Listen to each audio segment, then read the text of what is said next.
And welcome to On the Spot this week here on FreightWaves Now. My name is Kevin Hill. Here's JP Hampstead. And let's talk about the spot market in trucking.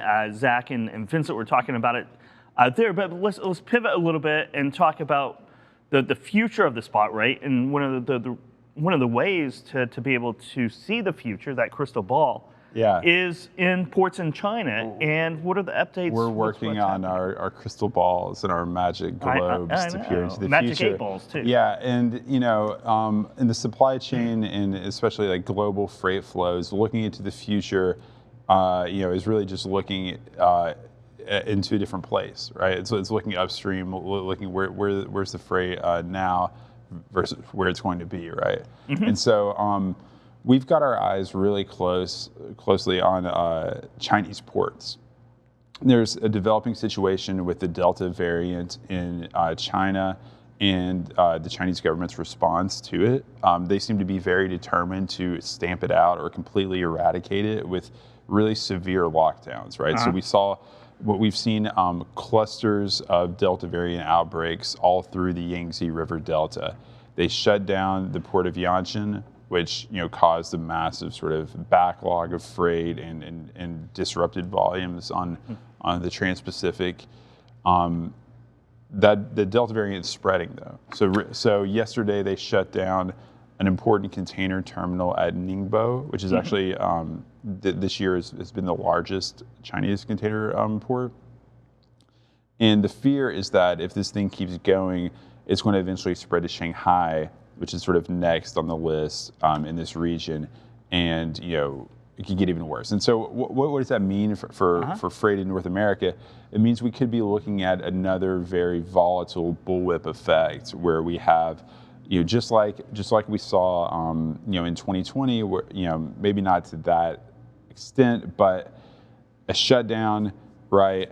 A buildup of a huge backlog of freight, and then another like tsunami that really unbalances, equipment. Yeah, and things like that. I don't know the odds of this widespread, it being widespread. I know it's looking bad, and I mean. Well, our producer Chris Willard we were talking about the Chinese vaccines. Yeah. And the low efficacy rate of that, which increases the odds that we're going to see these disruptions, right? Kevin, are you saying you don't trust Sinovacs? I wouldn't go that far, but I probably would. So, the odds of the contagion or the spreading of the Delta Delta variant in China is higher than right. what it should be. Right? Basically, like using a police state to like lock down the population as a way of controlling the epidemic instead of developing a vaccine that works. May lead to further supply chain challenges for North America.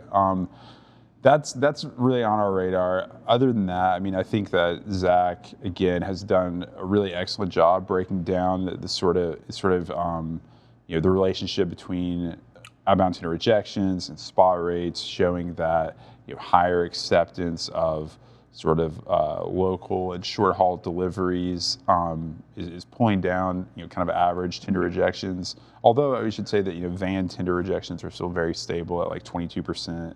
They are. I think we have a chart showing the different modes of tender rejections. Right. If we can throw that up here on the chart, I believe that's it. Green is reefer. Yeah. So green is reefer, and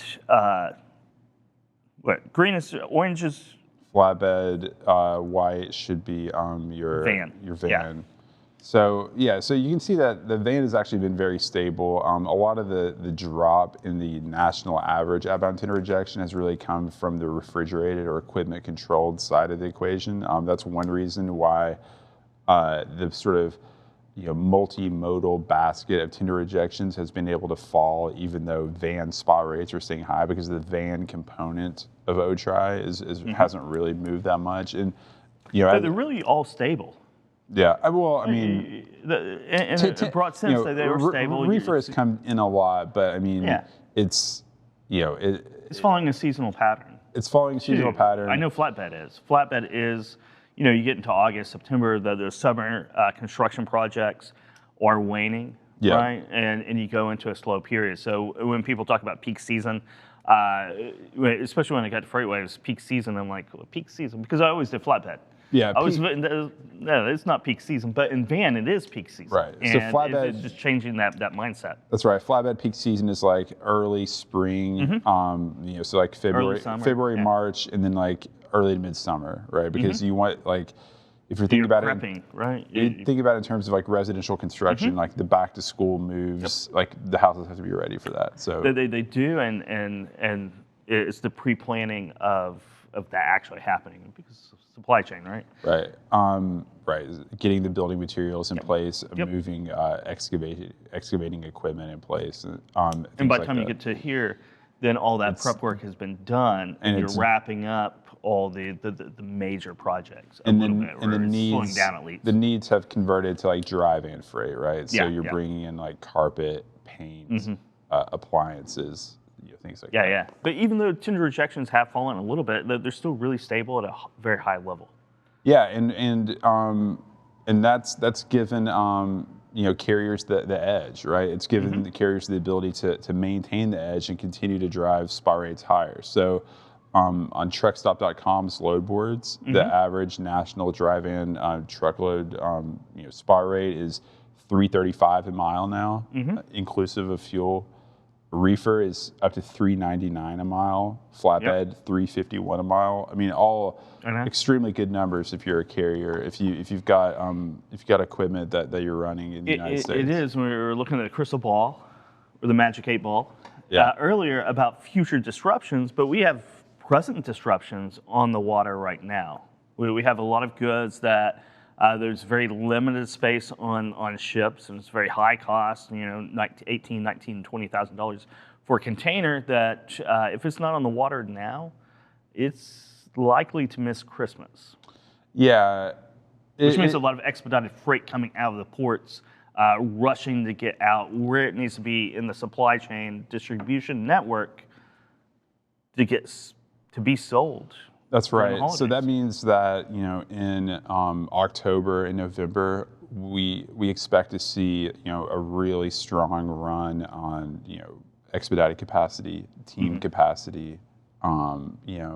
Shippers making really hard service, transit time, and cost decisions when it comes to intermodal versus dry-van freight out of the ports. Shippers probably looking at their networks, trying to figure out, okay, like where do I have labor that can actually handle extra transloading? Like, does it even make sense for me to bring these sort of consolidated truckloads forward into my network? I was talking to an auto supplier yesterday about intermodal activity. And it's like I would like to do more intermodal, but there's just not the capacity. And there's just not network space. The IMCs are fully loaded, and they're struggling. And it's a major company. I mean, it's not a small shipper by any means. That's a really important point, Kevin. I think that the conventional wisdom is sort of that rail and intermodal to a certain extent is perhaps less responsive to consumer demand signals. So like the first, if consumers start buying a lot of stuff, the first mode that heats up is really like truckload spot, and then it kind of works its way up, and then eventually intermodal and stuff gets involved. But that ignores the fact that the Class 1 railroad's largest intermodal customer is UPS, right? And so they use UPS. UPS uses intermodal for sort of like economy or not urgent parts of its ground network. So you think about like the stuff that UPS freight would handle. If it's not super time sensitive, they'll throw it on a train. That really connects intermodal to parcel, to e-commerce, to the kind of the forefront of the consumer economy, right? And so like I think that like the demand for intermodal has become a lot more volatile in the past, like say like 10 years because of e-commerce, and I'm not necessarily convinced that the rails have come up with a capacity and a network strategy that's as flexible as it needs to be. Well, they're limited on their flexibility quite a bit, right? You just don't build new rail networks. Right. Well, you really yeah. have to be efficient about it. And we'll be talking about this a lot coming up on September 1st. And I'll actually be talking to Union Pacific about You are, intermodal. yeah. Our Intermodal Summit coming up on September 1st. And one of the things we're going to be looking at is whether Union Pacific's decision to go from basically 6 intermodal terminals in Chicago to 3, rationalizing part of that network. How's that played out? PSR was right. PSR. In theory, it makes sense, right? It does, except for times like this, where it doesn't make any sense whatsoever, right? I mean, that's. I don't know. We'll see what the intermodal salespeople at Union Pacific say. But suffice to say that if there's a significant downdraft in volume followed by a really heavy wave of renewed imports from China, it will be arriving at all of the wrong times. It will be putting stress on intermodal, parcel, expedited truckload, you name it. You think that's the main driver for a tightness in the market, where we see over $3 spot rates, where we see over 20% rejection levels? Is that the main narrative? Is disruption in freight flows more than, say, driver capacity or more on the capacity side? Do you think the main narrative is demand driven right now? I think it's highly unusual volatility in retail spending on the part of the consumers. I don't think you can leave the demand side out of the equation. When you look at the charts of retail spending and you see it just go straight up. It is. I wish we'd gotten a chart of retail spending, because it never does that. It never really does. But that. Usually it takes like 4 or 5 years to have the growth that we did in really less than a year. Yeah. Less than a year, we grew retail spending more than a typical 4 to 5 year cycle. So that's, to me, which will put stresses on anything, and that's what I think. I think the demand side of the equation is much more important than capacity. It's always something. I think demand, and what you said about retail sales, is the primary number one narrative about why the market is doing what the market is. And I think this may be something for a future segment to really look into. Maybe Andrew Cox has really informed views on this, but I think we can start assessing the stickiness of the new consumer behaviors from COVID, right? Yes. Like a year ago, it was still an open question as to whether people were going to continue to pound e-commerce like they were when everyone was locked down, whether everyone would just start going on their dream vacations and forgetting about buying physical goods ever again. There was still like how is the mix shift going to revert back to mean? Is that going to be a drag on freight? A lot of people said it was going to be a drag on freight. That really hasn't shown up. It hasn't, and I was one of those people. I will admit, I was one of those people that said it is going to have a drag on freight. It hasn't happened yet. It hasn't happened yet, and I think that with Delta, when you see things like vaccination rates even in Tennessee up by 45% in a matter of weeks.